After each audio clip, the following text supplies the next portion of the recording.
Kolkata doctor case से जुड़ी इस वक्त की सबसे बड़ी खबर सामने आ रही है। बता दें कि इस मामले में सीबीआई को एक महत्वपूर्ण सुराग 1 महीने बाद मिला है। पूरे वीडियो फुटेज में मुख्य आरोपी को लाल टी शर्ट में स्पष्ट रूप से देखा गया है। पहले अनुमान लगाया जा रहा था कि यह व्यक्ति अस्पताल के स्टाफ का हो सकता है, लेकिन सीबीआई की जांच में पता चला कि कोई भी इस व्यक्ति को नहीं जानता। इसी वजह से शक की सुई इसी ओर घूम गई थी। अब इस पर बड़ी खबर सामने आई है और वह वीडियो फुटेज भी मिल चुका है जिसमें मुख्य आरोपी को देखा जा सकता है। वहीं दूसरी ओर सीबीआई ने सेमिनार हॉल को तोड़ने वाले उग्रवादियों को गिरफ्तार कर लिया है और उनसे कई दिनों से पूछताछ कर रही है। सीबीआई की टीम यह पता लगाने की कोशिश कर रही थी कि सेमिनार हॉल को तोड़ने की अनुमति किसने दी थी और इसके पीछे कौन जिम्मेदार था। अब इन उग्रवादियों में से कुछ ने महत्वपूर्ण नामों का खुलासा किया है जो इस घटना की योजना बनाने के पीछे थे। इसके साथ ही आरजीकर कॉलेज के गेस्ट हाउस को लेकर एक और अहम जानकारी सामने आई है। यह वही गेस्ट हाउस है जहां पहले भी कई अपराधों को अंजाम दिया जा चुका है और जो अब पूरी तरह से बंद है। इस मामले में अभी तक किसी को कोई जानकारी नहीं थी, यहां तक कि सीबीआई और ईडी ने भी यहां कोई छापेमारी नहीं की थी। लेकिन अब इस संबंध में सीबीआई की ओर से एक बड़ा खुलासा हुआ है। इसी बीच आरोपी संजय राय को कोर्ट से फिर एक बड़ा झटका लगा है। सीबीआई द्वारा इस मामले में दाखिल चार्जशीट के आधार पर कोर्ट ने एक बड़ा फैसला सुनाया है। इस फैसले से जुड़ी हर एक महत्वपूर्ण जानकारी और ताजा अपडेट को लेकर हम इस वीडियो में विस्तार से चर्चा करेंगे। साथ ही इस केस से जुड़ी हर छोटी बड़ी जानकारी अब सामने आ चुकी है, जिसे आप हमारे चैनल पर देख सकते हैं। अगर आपने अभी तक हमारे चैनल को सब्सक्राइब नहीं किया है तो कृपया डॉक्टर बिटिया के लिए चैनल को सब्सक्राइब करें। साथ ही उनकी आत्मा की शांति के लिए कमेंट बॉक्स में RIP और वी वांट जस्टिस लिखना न भूलें, क्योंकि इस मामले में अब भी कई पहलू उलझे हुए हैं और आरोपियों को सजा दिलाना हमारा मुख्य उद्देश्य है। ऐसे में हम सबको एकजुट रहना बहुत जरूरी है ताकि न्याय की मांग को दबाया न जा सके। कमेंट बॉक्स में जरूर लिखें वी वांट जस्टिस या हिंदी में हमें न्याय चाहिए। अब इस मामले में 3 बड़ी खबरें सामने आई हैं जिन्हें आज के वीडियो में मैं विस्तार से समझाने जा रहा हूं। इनमें सबसे अहम खबर यह है कि आरजेकर कॉलेज के अंदर एक गेस्ट हाउस का राज सामने आया है। यह वही गेस्ट हाउस है जिसके बारे में अब तक सीबीआई और ईडी को भी कोई जानकारी नहीं थी। ना तो यहाँ कभी कोई छापेमारी हुई थी और ना ही अब तक किसी को इसका पता था। लेकिन अब जो जानकारी सामने आई है वह चौंकाने वाली है। खुलासा हुआ है कि आरजेकर कॉलेज के अंदर स्थित यह गेस्ट हाउस वही जगह है जहां पर सभी अपराधों को अंजाम दिया जाता था और बाहरी लोगों का वहां प्रवेश सख्त वर्जित था। इसके अलावा यह भी बताया जा रहा है कि इस गेस्ट हाउस में अंगों को निकालकर तस्करी की जाती थी और यहाँ पर पोर्नोग्राफी की वीडियोग्राफी भी होती थी। यानी इसी गेस्ट हाउस में सभी आपराधिक गतिविधियां अंजाम दी जा रही थीं।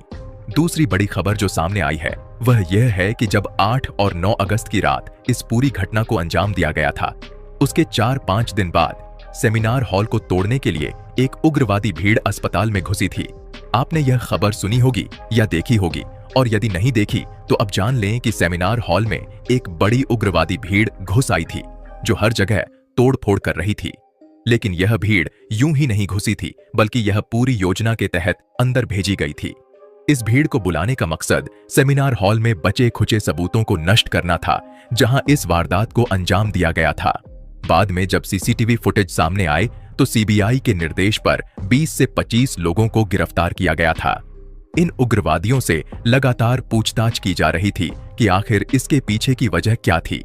उन्होंने दावा किया कि उन्हें इसके बारे में कोई जानकारी नहीं थी, लेकिन अब यह साफ हो चुका है कि यह सब एक सुनियोजित षड्यंत्र का हिस्सा था।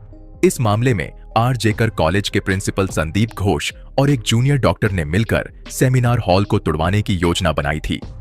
अब इस साजिश के कई अहम सबूत सामने आ चुके हैं। इसी के साथ संदीप घोष के खिलाफ एक और बड़ा सबूत मिला है। पहले ही उन्होंने रेनोवेशन के लिए जो लेटर जारी किया था वह भी सीबीआई के हाथ लग चुका है। अब संदीप घोष की मुश्किलें बढ़ती नजर आ रही हैं और वह मुख्य आरोपी और सबूतों को मिटाने वाले के रूप में फंस चुके हैं। इस वक्त जो सबसे बड़ी खबर सामने आ रही है वह वाकई हैरान कर देने वाली है। 8 और 9 अगस्त की रात को जब इस वारदात को अंजाम दिया गया था और अगली सुबह जब मामले की जानकारी मिलती है तो पुलिस फोर्स और अन्य टीमें पूरी तरह से मौके पर मौजूद थीं। डॉक्टर बिटिया के आसपास लगभग 11 फीट का घेरा बनाया गया था ताकि क्राइम सीन को सुरक्षित रखा जा सके। लेकिन उसी दौरान एक व्यक्ति लाल टी शर्ट में अंदर घुसता है और डॉक्टर बिटिया के शरीर को छूने की कोशिश करता है। वह गर्दन पर लगे निशानों को मिटाने का प्रयास करता है, जो साफ तौर पर सबूतों को नष्ट करने की कोशिश थी। इस मामले को लेकर यह महत्वपूर्ण खुलासा खुद डॉक्टर बिटिया के माता पिता ने किया है, जो इस जांच में एक अहम मोड़ साबित हो सकता है। डॉक्टर बिटिया के माता पिता का कहना है कि उनकी बेटी के गले के पास बने निशानों को जानबूझकर मिटाया गया है। उन्होंने कहा कि वह व्यक्ति जो लाल टी शर्ट में था, हाथों में किसी प्रकार का लिक्विड लगाए हुए था, जिससे उसने गले के पास से सबूत मिटाने की कोशिश की थी। अब सवाल यह उठता है कि जब वहां पुलिस और डॉक्टरों की पूरी टीम मौजूद थी और एक क्राइम सीन की तरह चारों ओर घेरा बनाया गया था, तो आखिर वह व्यक्ति कौन था? वह न तो आर जेकर हॉस्पिटल का कोई सदस्य था, न ही डॉक्टर बिटिया के परिवार का कोई सदस्य था और न ही वहां के आसपास का कोई जान पहचान का व्यक्ति। फिर भी उस व्यक्ति को अंदर जाने की अनुमति किसने दी? ऐसा लगता है कि वह कोई इतना प्रभावशाली व्यक्ति था जिसे पुलिस भी रोक नहीं पाई। यहां तक कि उसने डॉक्टर बिटिया की बॉडी को छूने की कोशिश की, लेकिन किसी ने उसे रोकने की कोशिश नहीं की। ऐसी स्थिति में डॉक्टर बिटिया के माता पिता ने गंभीर आरोप लगाते हुए कहा है कि जानबूझकर कई सबूतों को मिटाने की कोशिश की गई है और इसमें कोलकाता पुलिस की भूमिका भी संदेह के घेरे में है। डॉक्टर बिटिया के माता पिता का यह भी कहना है कि चार्जशीट में लिखा था कि वे 10 बजे पहुंचे थे, लेकिन वास्तविकता यह है कि वे दोपहर 1 बजे वहां पहुंचे थे। इसके बाद भी उन्हें 3 बजे तक अपनी बेटी को देखने का मौका नहीं दिया गया। सवाल यह उठता है कि अगर डॉक्टर बिटिया के माता पिता को इतने लंबे समय तक अपनी बेटी के पास भी नहीं जाने दिया गया, तो उस लाल टी शर्ट वाले व्यक्ति को इतनी आसानी से अंदर क्यों जाने दिया गया?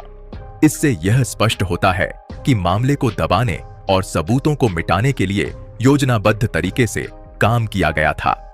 अब एक और महत्वपूर्ण सवाल उठता है, अगर कोलकाता पुलिस सच बोल रही है, तो आखिर 10 से 11 बजे के बीच वह कौन व्यक्ति था जो डॉक्टर बिटिया के परिवार के सदस्य के रूप में अंदर घुसने की कोशिश कर रहा था?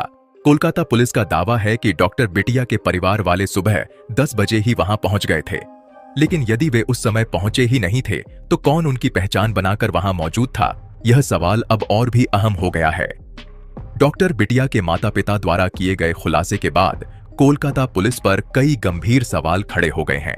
यह बात सामने आई है कि एक बड़े पुलिस अधिकारी ने न केवल उन्हें रिश्वत देने की कोशिश की थी, बल्कि उन्हें धमकाया भी गया था और उन्हें कहा गया था कि वे अपना मुंह बंद रखें। उस समय डॉक्टर बिटिया के माता पिता सदमे में थे, क्योंकि उनकी बेटी का शरीर उनके सामने पड़ा था और वे पूरी तरह से असमंजस में थे कि उनके साथ क्या हो रहा है और उन्हें क्या करना चाहिए। डॉक्टर बिटिया के पिता ने एक और गंभीर आरोप लगाया है कि पुलिस ने उनसे एक सादे कागज पर हस्ताक्षर करने की कोशिश की थी, जो इस मामले का सबसे अहम पहलू बनकर सामने आ रहा है। सवाल यह उठता है कि सादे कागज पर हस्ताक्षर कराने का क्या मतलब था? इसके पीछे कोलकाता पुलिस का उद्देश्य क्या था? इससे यह प्रतीत होता है कि कोलकाता पुलिस खुद इस मामले में संदेह के घेरे में आ रही है। क्या कोलकाता पुलिस का कोई अधिकारी संदीप घोष की मदद कर रहा था या जानबूझकर सबूतों को छिपाने की कोशिश कर रहा था? यह एक बड़ा सवाल है जिसका जवाब तलाशा जाना जरूरी है। अब इस नए खुलासे के साथ ही पूरा मामला उलझता हुआ नजर आ रहा है। हालांकि इस मामले की जांच अभी भी जारी है, लेकिन इस वक्त आरोपी संजय रॉय को लेकर एक बड़ी खबर सामने आई है।